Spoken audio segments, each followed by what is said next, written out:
Hello and welcome to the Tips with Toni podcast. I'm Toni Marinucci, your registered dietitian, helping you get healthy one bite at a time. I'm very excited for you to hear this very next interview. I have virtually in front of me Claudia Wilson. She is a registered dietitian and author of The 1-2 Punch, which is a book and also a method teaching you how to fuel your body properly. And I think she does what very similarly like what I do, which is helping you find balance in your eating habits and stop trying to follow all of the overwhelming misinformation that's out there on the internet. She does a really, really great job of helping you understand how to fuel your body, how to nourish your body, and how to take care of your body. So, Claudia, I'm so grateful for you to be here. Welcome to the podcast. Oh, thank you. I'm so happy and excited to be here with you. So welcome to be here. I'm so excited. So let's start by sharing, if you could, just with my listeners, who you are, what you do, and most importantly, why you do what you do. Okay. I am a registered dietitian nutritionist. I'm also a board certified sports nutritionist and a certified strength and conditioning specialist. Wow. That's a mouthful.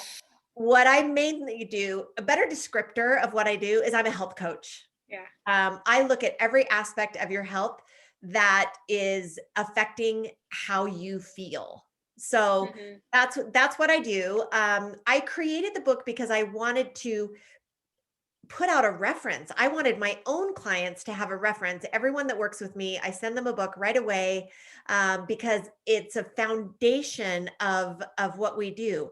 I also am a visual learner, and so I'm a visual teacher. So if someone is meeting with me virtually or in my office, I'm using my hands. I'm using my hands right now. You can see me talking, and I want to create a visual for people. So that's why I created the book, so that it would be more like a picture book, lots of analogies, understandings, things like that. But the other why of what I do is I just love it. I love helping people understand the why behind their eating. There's always a why. That's my favorite. And sometimes that could go real deep. I don't think people really know the reason why. I'm sure you help them really understand the real reason why. It's not about losing 10 pounds. We know that. Yes. We know the real reason's a lot deeper than that.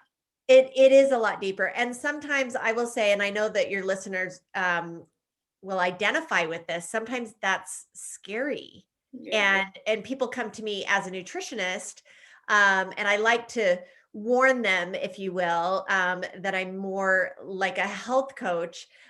We start getting into the why, and they're like, whoa, I was not prepared for what's underneath here. I thought we were just going to talk about my body and losing weight and the food.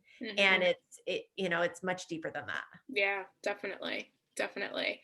And then I also want to just speak to your book a little bit. I know we're going to go in like greater detail in talking about it, but the visual aids, guys, you really, if you don't, I want you to go get the book now, but maybe you'll finish listening to this podcast at the end and get the book. It's so awesome. It's so easy to understand. It's so colorful. It just opening it, you're in a better mood. I really did feel like color is so powerful, and just all the pictures are big, and even the letters are big. And so it's like, it makes it more fun, I think, to learn in that way, rather than, it's like, oh, I'm reading this book about nutrition. Like, it sounds so serious, but like, it's so easy to digest, no pun intended. Yeah. Oh, I promise you guys, I did not pay Toni to say all of that. There was no cash exchange involved. But I'm super grateful to have a colleague feel that way about the book. That's how many people feel about the book.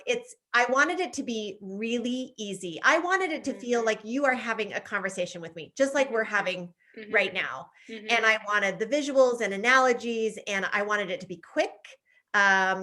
You can read it in about a couple hours. Yeah, you really could.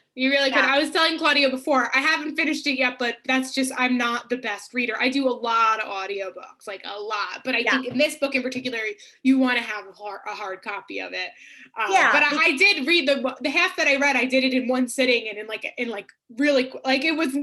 I could probably finish it today. Let's just say. Yeah. It takes a couple hours. The audiobook is only a couple hours. But I also, because I come from a space of science with a master's degree and all the ridiculous, obnoxious credentials that I talked about, I wanted there to be a science backing, but Yeah. you don't know it reading the book until you Yeah. get to the end and there's 87 references to back up all these things that I'm talking about, but you don't feel it Right. in Right. reading the No, book. yeah, it's so you do a really great job balancing like the science that can be really wordy and hard to understand, Yeah. and then making it really simple. Like I love, and let's talk about. I would love to kind of go into detail about like kind of the analogies that you use, and I know that that's Okay. what we have coming up in today's conversation. So first, let's just start with like what is the 1-2 punch method? So on the book, there's a catchy, hook, a sticker that says when to eat, what to eat, and how to keep going. And it's far less prescriptive than that. The when to eat, I think people should ideally, and we eat for all kinds of reasons, but I think ideally we should eat when we are hungry. And so the when, and I like alliterations. So the when is when your body is going to burn it. So the first section is burn. Eat when your body's going to burn it. I'm going to come back to that. Mm-hmm. The what to eat is balancing your protein and carbohydrate without tracking, without measuring, without weighing, all the things. And I talk about this a lot in the book, all the things that increase your stress, right? And take you away from just living your life. And so that's the balance, balancing your protein and carbohydrate. I'll come back to that too.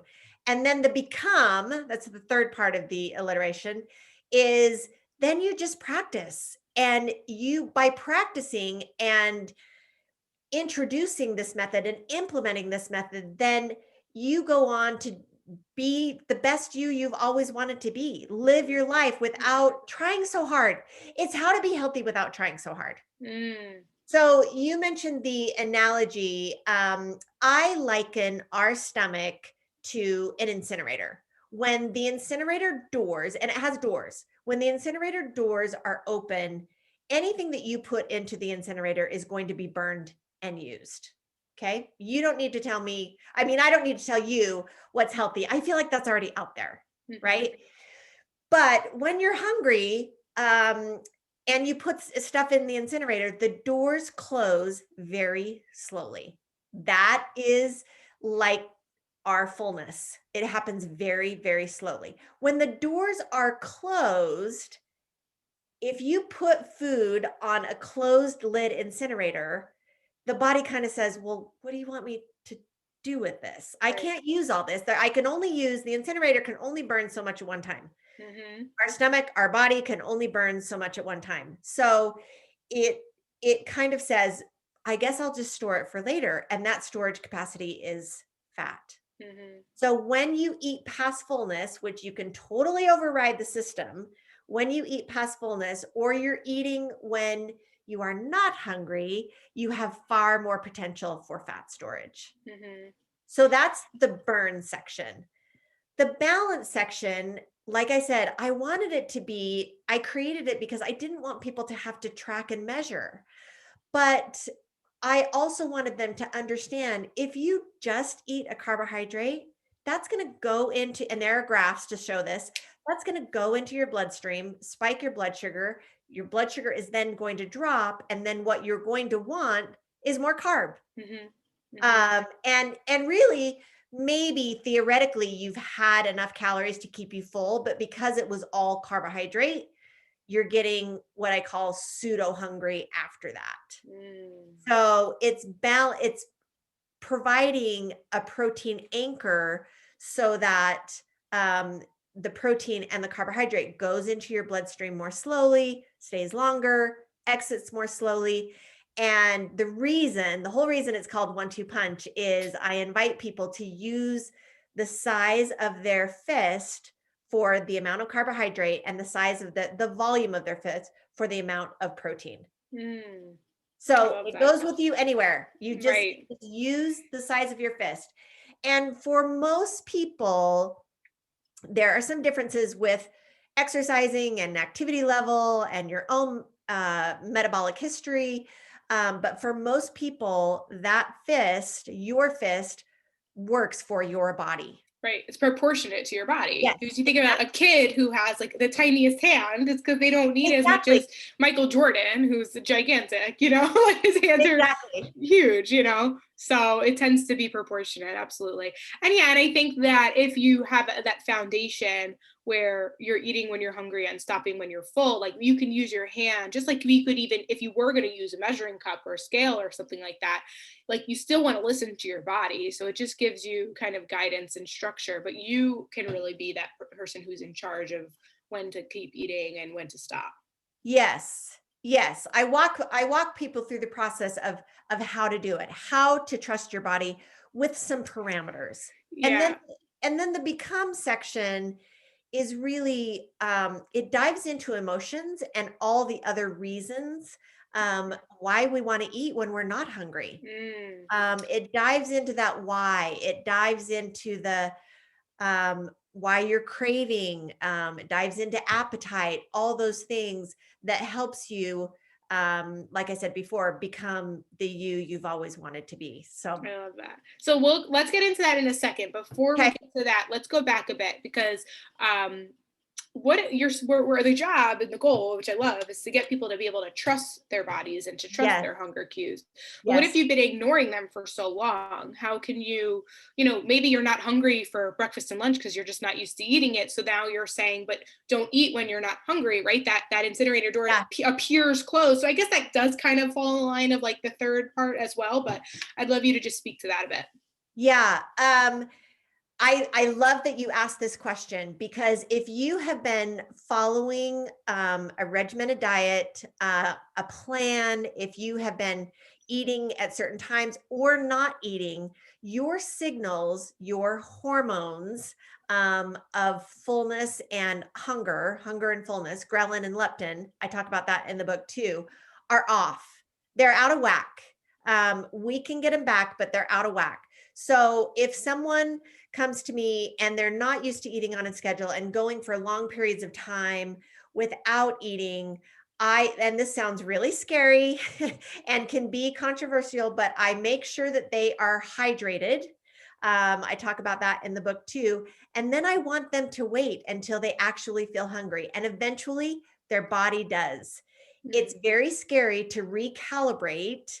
A lot of times they're texting me, they're emailing me, still not hungry, still not hungry, still not hungry.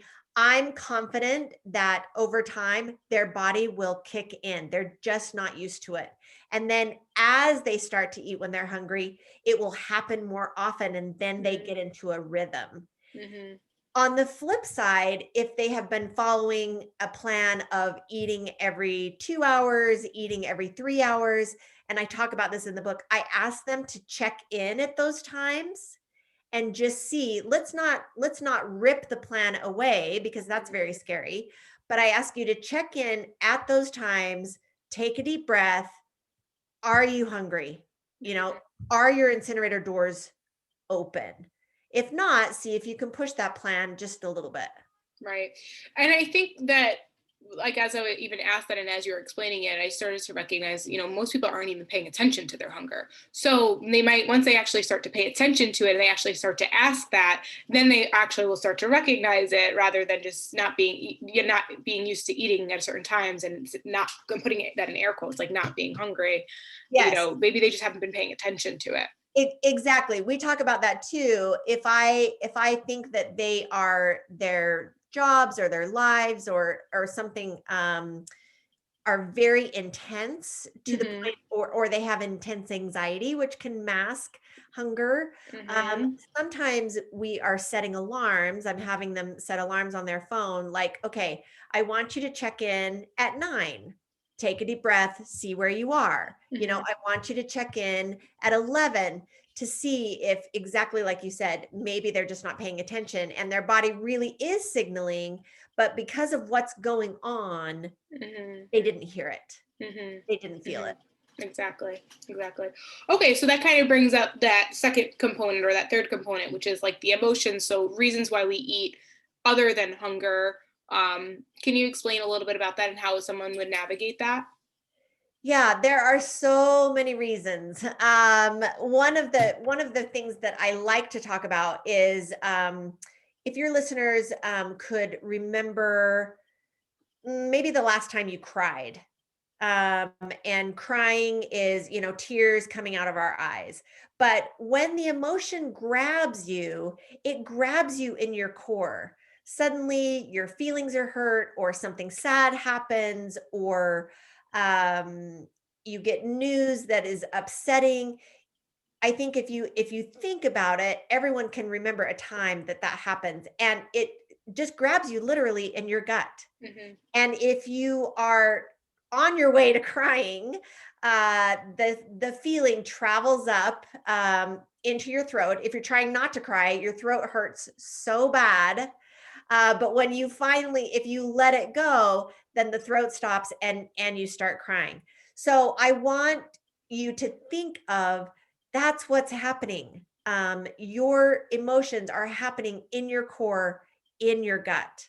And two things happen. Either someone can feel so full, literally, of emotion, that it's very hard to eat. This is when people have nausea from anxiety, lack of appetite, things like that.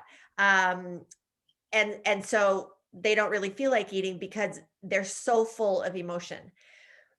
Also, what happens, and the same thing can happen in the same person at different times. Yeah. Also, what happens is because of that emotion, eating serves as a distraction. And also, you put the eating on top of those emotions, and it tends to smother it. And so, and it works. People who are stress eaters or emotional eaters, if they've identified that that's what they do, they will admit that, yes, it works. And then that gets reinforced. So every time you have those specific emotions, it's not necessarily willpower, it's just human nature. Right. It's working. You're just trying to take care of yourself. Right. Oh, yeah. So that's so powerful. So what do you say when somebody is on the verge of maybe emotionally eating and using food as a way to kind of like cope or suppress their feelings? How do you help somebody through that? So we start very carefully with pausing, and I have a graph in the book that teaches you how to do this. As you are reaching for something to eat, as you go into the kitchen, as you open your desk drawer, as you go to the cupboard, as you open the refrigerator, I want you to pause. I want you to roll your shoulders back and breathe one deep breath. Just one. No breathing exercises, just one deep breath. And that expands your abdominal region and allows you to evaluate very quickly where you are. What am I feeling? Am I hungry? If I'm not sure, and I will tell you guys, if you're not sure, then you're probably not. And that's not very fun because we sometimes want to be hungry more than we are. But if you're not sure, then you're probably not. And then we start the process and the work of exploring, okay, what's going on? If you recognize, and this is hard and can sometimes be painful, if you recognize that you're not physically hungry at all, to identify the other emotions I'll just say it again, it can be painful and scary and scary. Like I've had clients who realize, oh, I am not hungry. I am lonely. I am profoundly lonely. And loneliness feels empty. And now there's emerging research to show this. That empty feeling can feel like hunger. And I'm really not physically hungry. I really don't need fuel. But for someone to acknowledge, even to themselves, that they feel empty and lonely is hard. Yeah, definitely. Definitely. It is hard.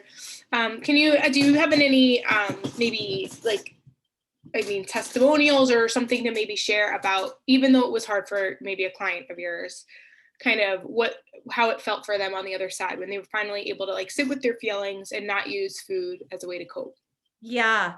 I will tell you that I'm not going to sugarcoat it. It's diving through those feelings is hard, but then as they do that more and more and more and more, they become resilient. It's Mm-hmm. not that you're not going to feel it. Right. You, as a human, you are always going to feel the feelings, Mm-hmm. but you get more used to it. You Mm-hmm. become more accustomed to it. And so it's like, oh, okay, I'm feeling this. I felt it before. I have practice feeling this. I have skill feeling this.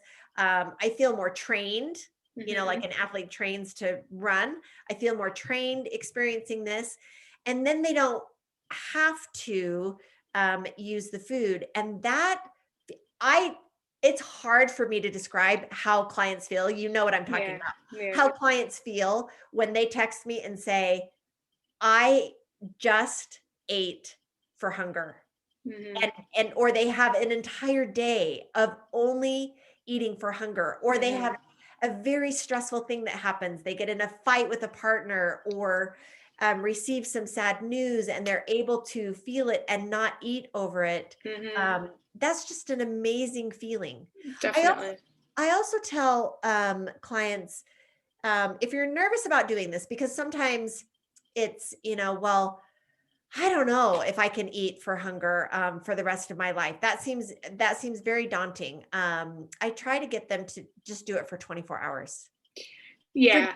for just 24 hours, I want you to see what it feels like to only eat when you're hungry. It's going to be hard. You're going to have cravings. You're Mm-hmm. going to want to eat when you're not hungry. You're going to have those external cues that I Mm-hmm. talk about in the book, but just for 24 hours. And they kind of relax and say, "Okay, I can do this for 24 hours."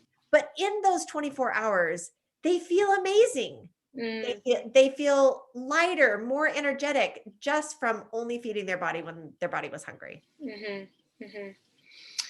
Wow. Okay. This is so great. This is so, so good. I guess my last question would be where I feel like there's some parallels in your book where you're talking about like not tracking and, using your hands and, using mindful eating techniques. And then there's the other components that maybe have some more like structure and strategies. Yeah. How does this compare to intuitive eating, would you say? Because I feel like there's some components to it and then there's some that are not. So Yeah. Yeah. I'm glad you asked this. I love intuitive eating. One of the catalysts for the book was that I was finding clients were having a hard time implementing intuitive eating. They really felt like it was free falling. And of course, I worked with them to help them um, do that. But I wanted people to just get the book and be able to do it on their own without working with a professional through intuitive eating. And I wanted it not to feel free falling. So I just did a post on Instagram and Facebook about, once you understand when you're hungry and when you're full, of course you can have whatever you want to eat. Of course. But I still wanted people to understand what we talked about in the beginning. Just understand what's happening in your body scientifically, mhm, biologically, when mhm, you only eat a carb. mm, So, yes, you can still intuitively eat and have whatever you want, but try not to set your body up and hold it responsible to tell you when to stop when you're only having pasta without any protein anchor. right. You're not exactly, there's no balance there. Yeah. And Mhm, so I always think that there's value in combining a protein and carbohydrate. Are you going to have times that you don't want to do that and you're fully intuitive eating? Yes, absolutely. That's when you take the training wheels off of the 1-2 punch mhm, and you're just eating whatever. But now you're eating with intention and the understanding of what's going to happen in your body. And that's what I thought was missing. mhm, Yes, you can eat whatever you want, but understand what's going on. And usually that is life changing for people. It's like, mhm, oh, okay, so you're not telling me I can't just have a carb. No, I'm not saying that at all. But understand how you feel. Understand how that carb is going to act in mhm. your body. Mm-hmm. Yeah, and I think what you provide is a lot of great guidance and structure to help with people for people to follow most of the time. But like, Yes. of course, there's going to be times where you eat when you're not hungry. Yes. Sometimes kids want to have some ice cream, and you want to be, you're not gonna. You might have a smaller cup of ice cream, but you might not be hungry. But like, you're not gonna allow that to, offset the whole mood and energy of like just the day and being a role model and showing them that it's okay to have ice cream. Like, you know what I mean? Like there's a Exactly. time and place for everything. Exactly. Yeah. Exactly. But if someone is trying to lose weight, those times with the understanding and the tools and the skills that they build in the 1-2 Punch book over time, those times of eating when they're not hungry are very few. Right. And so it's not making it a big impact on their weight. Right, exactly. Now, do you work with anybody who is underweight and is trying to gain weight? Or do you mostly work with people? Is the book mostly for, because also while you were talking before about hunger, I do have a couple of clients who are significantly under eating.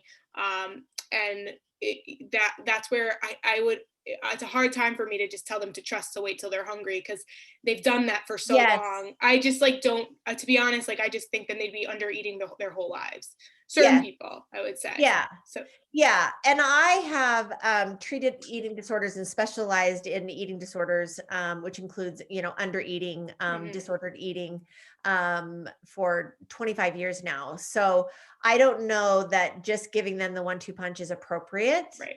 For so people. I just want to make that clear that Yes. depending on, Yeah, I have a disclaimer in the book that if you are struggling with that, that's a different approach. I will say that I do try to get my clients who have an eating disorder or have disordered eating and are under eating. I do try to wean them from a very regimented schedule. And try to get them to not measure and count. And I do use the fists, but their fists might be different. Right. It depends on where they're at. Yeah, because you don't want to push them too much too quick. You have to kind of meet them in the middle where they're willing to make those changes. So exactly. But that helps them. That the fist idea has been really helpful to get someone not to measure. Okay, you're just telling, I'm not going to put it in a measuring cup, but I do have these parameters to help me feel safe and held. Totally.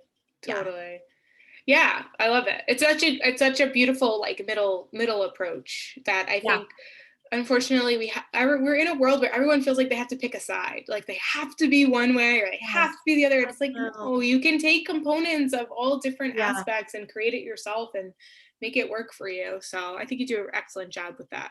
Oh, thank you. You're welcome. Is there anything else that you think that our listeners would benefit from learning, or maybe like last minute kind of comments or topics that you wanted to talk about before we can share where people can find you? I can't think of anything, but if there's a listener that has any questions, I invite you to reach out on Instagram, reach out on my website, reach out on Facebook. I'm always happy to hear from you. So awesome. So where can people find you? On Instagram, Facebook, your website? What is it? 1-2 Punch? I forgot what it is. Is it 1-2 Punch book? 1-2 Punch book. Okay, perfect. So all the handles are 1-2 Punch book. Perfect. You can get a series of handouts on the website. You can get a digital copy on the website. You can get a hard copy on the website, or you can order it from Amazon. Oh, perfect. All right. So I will I'll put all those links in the show notes so people can get it. It's on Kindle as well. And so you get all the visuals, and then it's on Audible. Yeah, so the Audible's still great. You're still going to learn a lot. I do highly recommend. I do really love the visual aid, especially if you're a visual learner. Highly recommend, guys. Either one. I hope that you learned a lot from today, but you continue learning by getting the book. Yeah. Oh, thank you. I have followers that do the audio and the reference book in tandem. I'm sure you could. Yeah, that makes sense. It's your voice. It's my voice. Yeah, that's helpful. My voice. I think that's helpful. Like my voice, be prepared. That was very intentional. I wanted it to be No, my but voice.